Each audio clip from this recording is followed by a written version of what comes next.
大家好，我是陈敏慧. Hai guys, kembali lagi di channel Angelina Tan.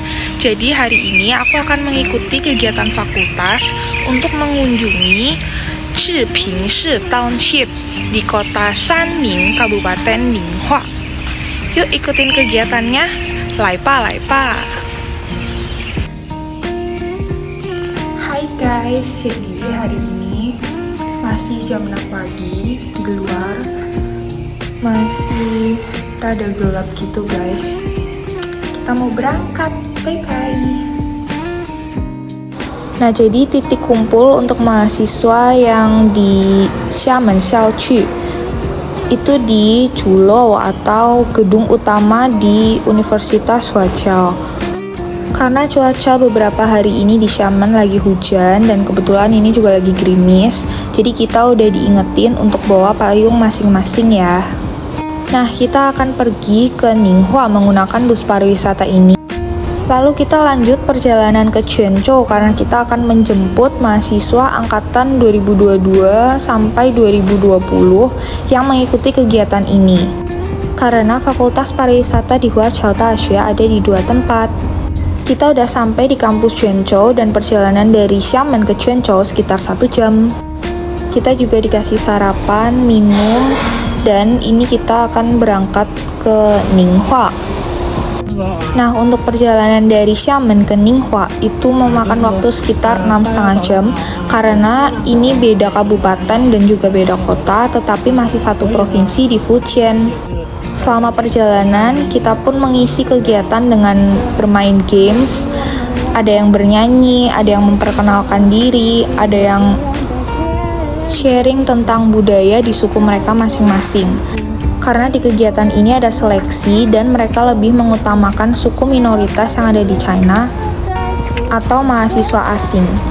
Jadi di kegiatan ini kita sama sekali tidak bayar, mulai dari transport, akomodasi, sampai makan, semua ditanggung. Selain itu kita akan mendapatkan jam sukarelawan yang nantinya akan menambah poin keaktifan kita. Kita juga akan mendapatkan sertifikat keikutsertaan kegiatan ini. Jam 1 siang kita sudah nyampe dan langsung makan siang. Setelah makan siang kita menaruh barang-barang di hotel atau wisma karena ini letaknya di pedesaan dan ini adalah kamar tempat dimana aku nginap.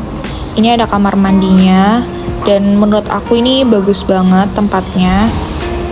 Bersih dan lengkap banget, udah ada handuk, peralatan mandi, dan juga air panas.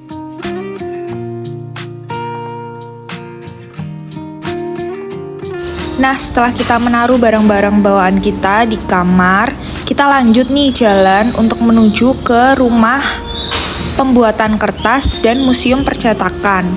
Nah, di sepanjang jalan ini ada suasana pedesaan dari kota Sanning, Kabupaten Ninghua. Di desa ini masih ada sungai, lalu pemandangan gunung, kios-kios tempat masyarakat di sini berjualan, lalu ada tempat tinggal juga. Jadi suasananya itu kebanyakan masih alam dan juga pegunungan. Cuacanya pun di sini sedang sedikit mendung, tetapi sejuk, jadi enak banget.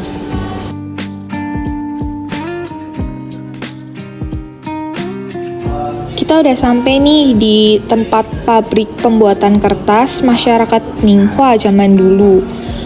Jadi mereka masih menggunakan peralatan tradisional untuk pembuatan kertas. Setelah itu kami juga melihat bagaimana masyarakat lokal zaman dulu melakukan proses pencetakan atau fotokopi gitu guys.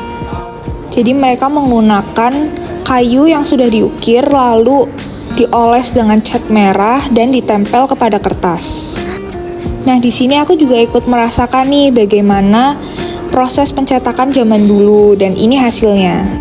Nah, ini nih serunya guys, selain kita belajar budaya di sini, kita juga bisa ikut merasakan dan mencobanya.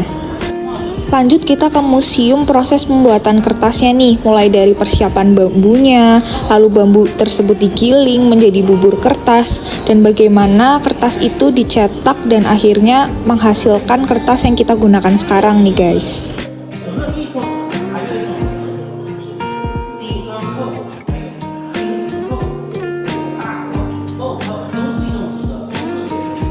Nah, kalau tadi kita udah merasakan bagaimana proses pencetakan pada zaman dahulu, kita akan melihat proses pembuatan kertas mulai dari pencetakannya sampai nanti dikeringkan dan menghasilkan kertas.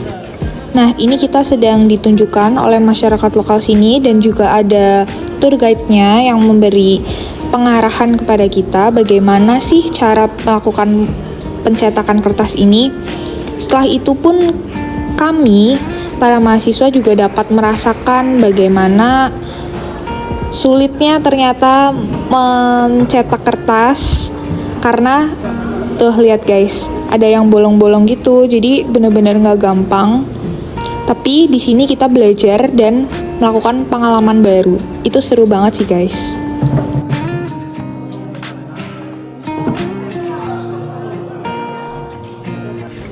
Lalu di sini kita ke tempat souvenirnya, ada teh, lalu makanan olahan bambu. Di sini juga ada aksesoris dan baju khas dari desa ini. Lanjut kita jalan lagi dan di sini ada anjing lucu banget ngikutin kita jalan. Nah, jadi setelah ini kita mau melihat museum dari suku Zhipingshi. Nah, di sini dia masih ngikutin kita dan duduk di bawah kursi. Kita sedang melihat video tentang sejarah dari suku Zhipingshi. Lalu kita udah masuk nih ke museumnya dan di sini ada pakaian khas mereka, mulai dari topi, baju, rok. Nah, pakaian dan aksesoris di sini pun beda-beda ya. Di sini ada yang untuk anak kecil, lalu saat mereka menikah, saat mereka melakukan pemujaan atau persembahan, itu masing-masing memiliki pakaiannya tersendiri. Ini dia tampak depan dari museumnya, lalu kita jalan lagi. Nah, kali ini kita akan jalan sore. Guys, jadi kita lagi di perkebunan. Di sini ada kebun. Terus kita juga akan melewati jembatan sana. Menurut aku ini adalah part teruniknya guys. Jadi ada masyarakat lokal sini yang sedang karaokean di tengah perkebunan. Unik banget ya. Di sini juga ada anak kecil yang sedang bermain. Mereka excited banget lihat kita. Mereka kira kita itu orang asing. Halo. 你们读几年级？啊，5年级。5年级。对，这边好玩吗？很好玩嘞。去风雨桥那边。你知道我是外国人吗？不是。啊，不是吗？你是？我是印尼的。啊，你听过？对，听过。外国人，他嗨。一样的。哇。对，你这个走了，这个拉不走了啦。东南亚，东南亚。Tuh guys, jadi kita mau manjat gunung nih. Dimulai dengan tangga-tangga ini. Nah, ini kita udah nyampe di atas dan ternyata di sini ada penginapannya juga guys. Penginapannya ini kayak masih tradisional gitu, tapi bagus banget. Terus di sini kayaknya ada aulanya gitu. Kayak gini. Akhirnya kita udah sampai di puncak nih dan anak-anak masih excited banget untuk berfoto. Mereka kira kita ini adalah orang asing padahal mereka itu dari suku Xinjiang. Kita juga dijelasin di sini tentang pegunungan dan pemandangan alam yang ada di sini, benar-benar cantik dan bagus banget. Di sini karena udah sore jadi pemandangannya tuh benar-benar cantik, sunset gitu. Di saat jalan balik turun, aku ngeliat ini ada tangga warna-warni, unik banget ya guys. Nah, ini adalah pemandangan sore hari di desa ini, bener-bener sejuk, cantik, dan juga sungainya tuh bagus banget. Nah, kalau kalian tahu itu bangunan-bangunan yang di sana itu adalah rumah-rumah penduduk yang dibangun sama semua. Nah, sebentar lagi kita akan dijemput oleh mobil dan kembali ke hotel untuk makan malam. Nah, bus kita udah datang tuh guys. Di sini juga ada playgroundnya untuk anak-anak bermain, jadi seru banget. Setelah sampai, kita langsung persiapan makan malam. Di sini sudah disediakan piring-piring Dan ini adalah menu makan malam kita. Makanannya enak-enak semua dan khas dari desa ini.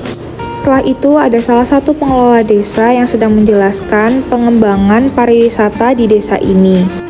Kita juga dapat memberikan pertanyaan atau pesan-kesan tentang budaya pariwisata yang ada di sini.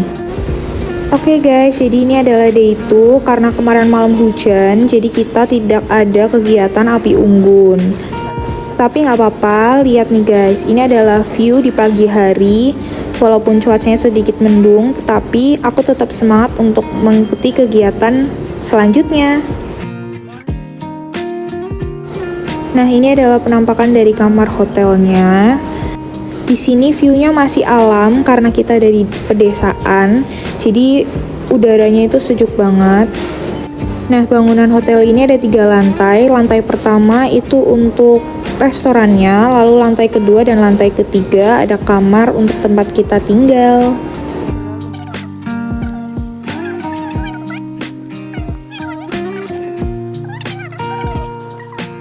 Ini adalah menu sarapan kita, ada telur rebus, cakwe, lalu ada bubur. Nah, ini adalah gedung pemerintahan yang ada di desa ini. Lalu kita menginap di gedung yang oranye-oranye itu. Dan di sebelahnya ini seperti sekolahan.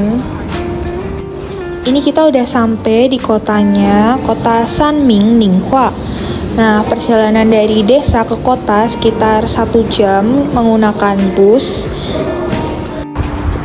Oke guys, jadi di day 2 ini kita akan ke Pavilion HK. Jadi ini seperti museum gitu. Ini dia tempatnya. Nah, begitu masuk museumnya, kita langsung dijelaskan nih tentang sejarah dari orang-orang HK dan kebiasaan mereka pada zaman dahulu.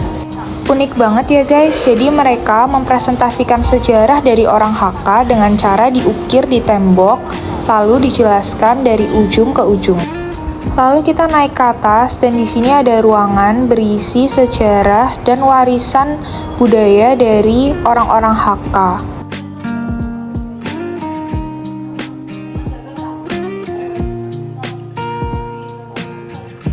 Di sini tempatnya luas banget, ada penjelasan mengenai sejarah dan juga budaya dari orang-orang HK. Juga ada beberapa benda peninggalan seperti percetakan kayu.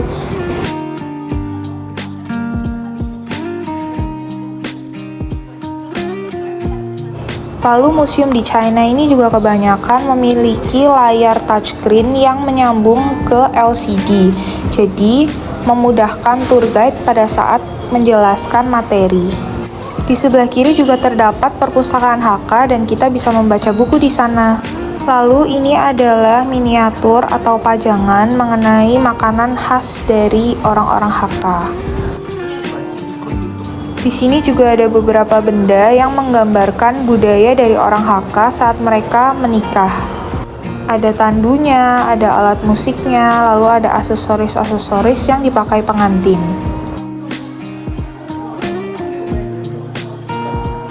Museum yang kedua yang kita akan kunjungi yaitu Museum Pangkalan Pendidikan Spiritual Long March. Nah, di sini cuacanya tiba-tiba hujan, tetapi kita udah persiapan payung. Jadi langsung aja yuk kita lihat. Museum ini sebagai salah satu tempat bertema merah terbesar di Tiongkok. Museum ini berisi sejarah dan kisah-kisah revolusioner dari para pahlawan yang semangatnya dan perjuangannya itu besar. Di sini juga ada miniatur-miniatur dari tentara-tentaranya yang menggambarkan perjuangan dan semangat kerja keras mereka.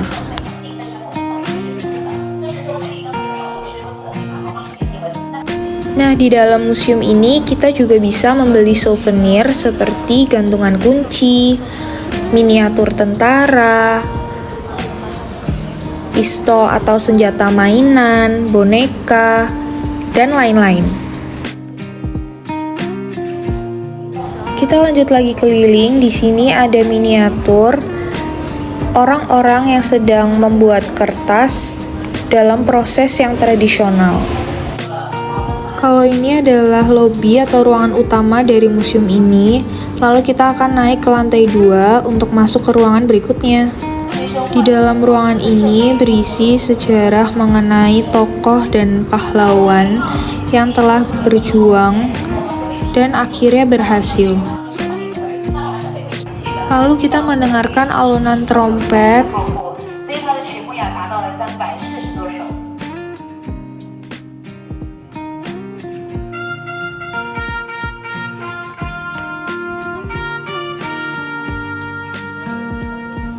Oke guys, jadi kita udah selesai nih keliling museum yang terakhir, yaitu Museum Pangkalan Pendidikan Spiritual Long March, dan saatnya kita makan siang. Jadi kita akan makan siang di restoran Hotel Internasional Huai di Ningxia. Menunya ada macam-macam banget, ada sop ayam, ikan, bebek, lalu sayur, dimsum. Setelah makan siang, kita langsung balik ke kampus. Nah, perjalanannya ini sama seperti berangkat, kurang lebih 5-6 jam. Menurut aku kegiatannya seru banget, kita bisa belajar budaya baru, terutama di daerah-daerah yang belum pernah kita kunjungi. Salah satunya ini Ningxia. Aku juga bisa ikut merasakan kehidupan di sana dan mencoba budaya yang khas di kota Ningxia ini. Lalu juga belajar perkembangan pariwisata di daerah ini. Seru banget deh pokoknya.